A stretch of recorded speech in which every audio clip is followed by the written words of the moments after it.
Good afternoon, fellow TikTokers and Christian family.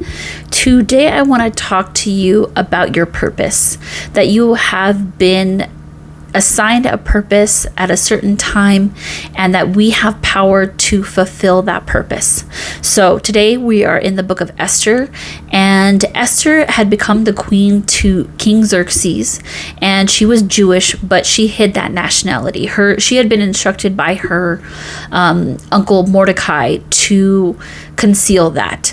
And so at some point in time, the right-hand man to the king, Haman, he does not like Mordecai because Mordecai will not bow down to him and show him the reverence that he thinks he deserves, because Mordecai only, bows down to the one king, the I Am, the Abba Father, the Lord of Heaven's armies. And so he, Haman does not like that. So Haman at some point finds out that Mordecai is a Jew.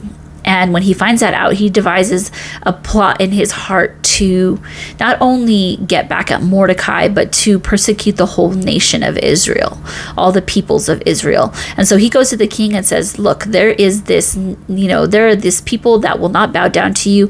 Let us destroy them. So when Mordecai finds this out, he goes to Esther and says, you are the queen and you need to help us, your people. And so he goes to her and he says, who knows, and I'm reading from the Amplified Bible, who knows whether you have obtained royalty for such a time as this and for this very purpose.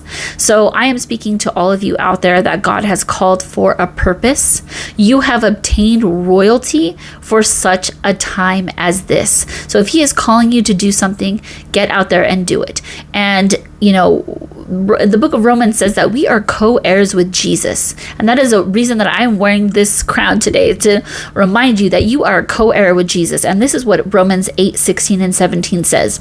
The Spirit himself testifies with our spirit that we are God's children. Now, if we are children, then we are heirs, heirs of God and co-heirs with Christ, if indeed we share in his sufferings in order that we shall share in his glory. So we are co-heirs. That means we are royalty alongside Christ. He gives us the power through his blood, through his sacrifice.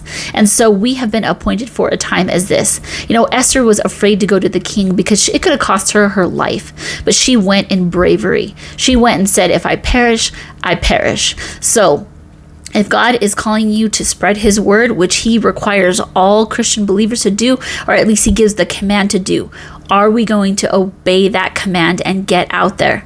So fulfill your purpose and know that you have obtained royalty for such a time as